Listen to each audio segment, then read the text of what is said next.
मुंहिंजा प्यारा दोस्तों अस्सलाम वालेकुम। जीअं त मां मुंहिंजो प्यारो दोस्त शबीर अहमद लियारी असांजी इहा हूंदी आहे त दोस्तनि खे नए में नई ॻाल्हि ॿुधायूं।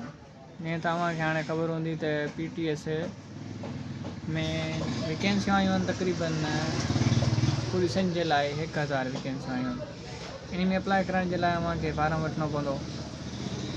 जेकॾहिं फारम वठी करे तव्हां भरे छॾियो था पिया, उन खां पोइ तव्हांखे पवंदी आहे स्लिप जी ज़रूरत। स्लिप कढंदा आहियूं पाण।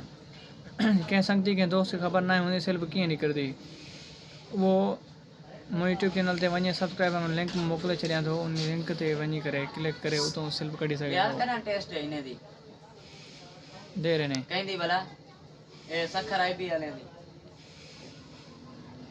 तव्हां हिते वञी करे तव्हां लिखंदा वे PTS.org.pk।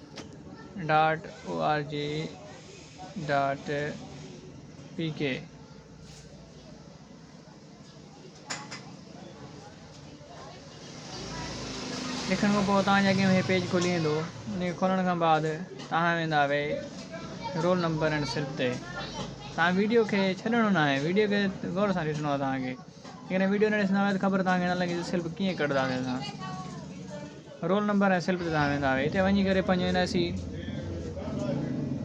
हणंदा वे। NIC हणी करे पोइ तव्हांजी जेकी तो रिक्वायरमेंट हुजे, जेकी में तव्हां भरायो आहे फारम, पंहिंजो टिक करे NIC हणी सबमिट करे तव्हां पंहिंजी स्लिप कढी सघो था पिया।